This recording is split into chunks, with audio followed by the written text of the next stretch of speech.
comes Tom. That's great. He's such a nice man, is Tom Sneva. That's great. I'm so delighted for him. Everybody, I think, is. The applause growing.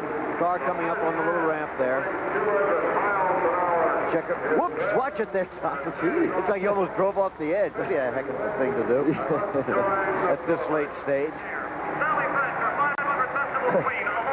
The wreath waiting for him there. The congratulations. First, he's got to get out of that harness, get the helmet off, then we'll see the living man who lies inside all that equipment. Just another moment it's going to take. Let's have another look right now at the pass that won the race for Tom Sneva. Al Unser, in car number 7. The yellow car in the lead at this point. But about to be leading it for the last instant. This is the perfect slingshot pass. Sneva just screamed by it. That's the way he did it. We'll talk to him about it when we come back. All the way, sure. The Texaco. That was Sharon Sneva talking there on the PA system. Bill Fleming, however, is down there. I think he can get a word with... go ahead, Bill. Go.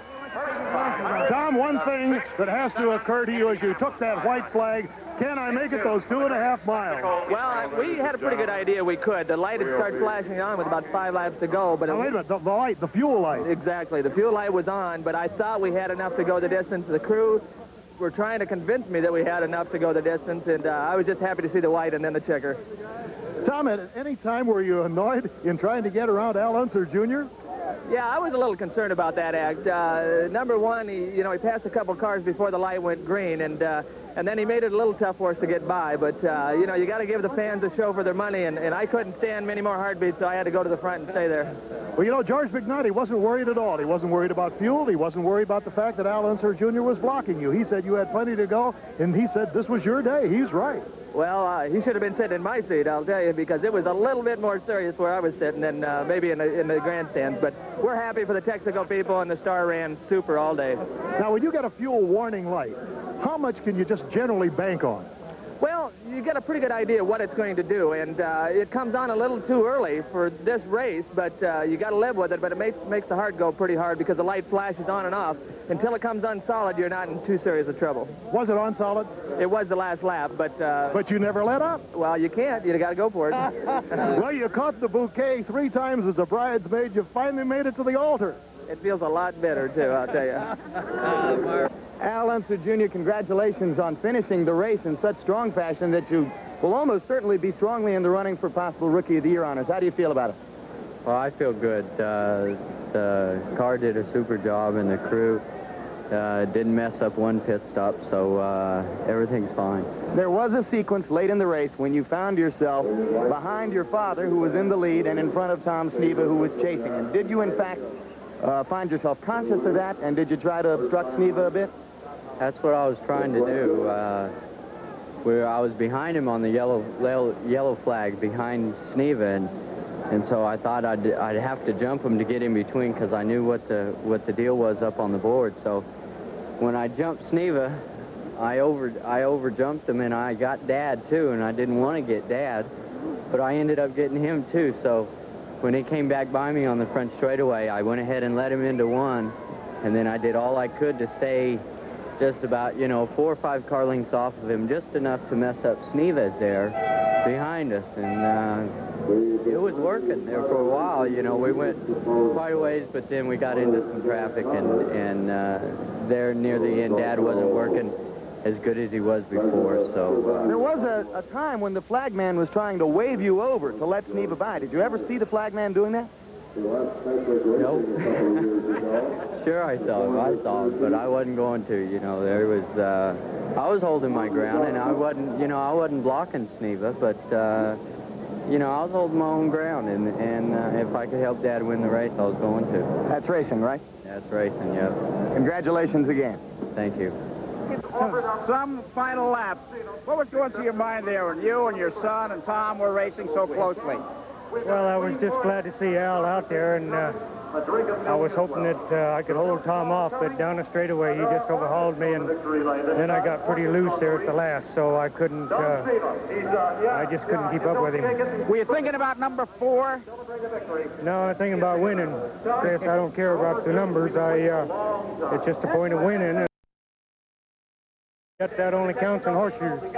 Al, did you see the show in your mirror?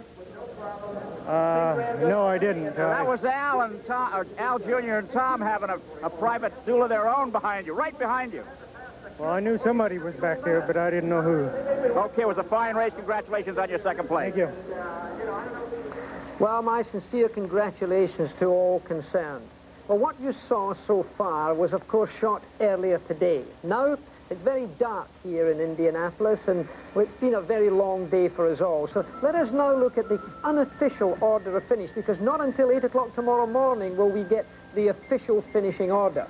Tom Snever, however, is down to win the Indianapolis 500. Alan Sr. was second, and Rick Mears third. In fourth position, Jeff Brabham in fifth. Very good for Kevin Cogan after so much trouble in the race last year. Howdy Holmes and Pancho Carter. Then Alonso Jr., and you saw him passing under the yellow flag at one point. Well, he's been penalized 2 laps, so we'll have to wait until tomorrow morning to see what that does to his finishing order. Gordon Johncock, the reigning champion, way back in 14th position. He can't be happy. Derek Daly from Ireland, a rookie, finished 19th. Danny Ungaius, way back there in 21st, of course, had trouble and retired. Theo Fabi, the rookie, was given 26th finishing position. AJ Foyt, way back in 31st, of course, he had trouble, as you know. And there's the final 33rd one there. Now, the average of 162 miles an hour, 117, was not a brand new record. That was just short of a record. Now, my impressions of the race. Theo Fabi, fantastic. So unlucky, could easily have won the race. Rick Mears and Alonso Sr., for me, their cars never seemed to really handle all day long. I'm sure they were not happy with them. Alonso seemed to go well at the end, but still not as well as I'm sure Roger Penske would have liked. Tom Snever, fantastic. He avoided accidents, he drove through traffic like a champion, and he won like a champion.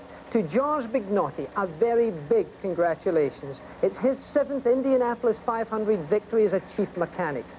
I'm very pleased that he's done that, and I'm very happy to have worked on this show. A good night from me, and for the final impressions, up to Jim McKay and Sam Posey.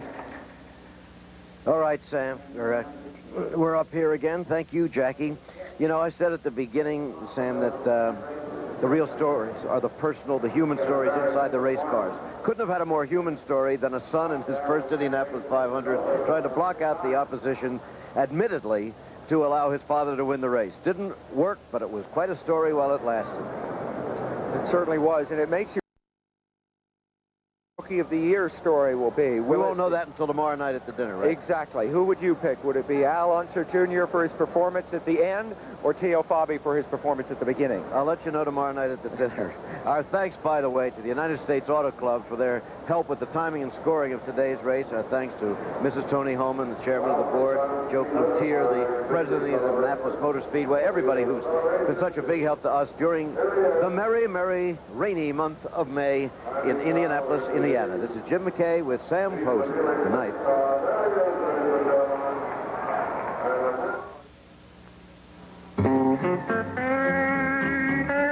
The executive producer of ABC Sports is Roone Arledge. The Indianapolis 500 was produced by Chuck Howard and Bob Goodrich. Coordinating producer Dennis Lewin. Directed by Larry Cam and Roger Goodman. Director of post-production Jim Jeanette. Technical directors Werner Gunther and John Fider. Feature producer and associate producer Ben Harvey. Feature producer and associate director Ned Simon. Associate directors Norm Samet, John Bassoni, and Garland Pete. Producer of Ann Simon's segments Amy Sachs. Director of Ann Simon segments and studio, Jeff Cohan. Be sure to join ABC Sports next Saturday for the Professional Bowler Spring Tour from Tucson, Arizona.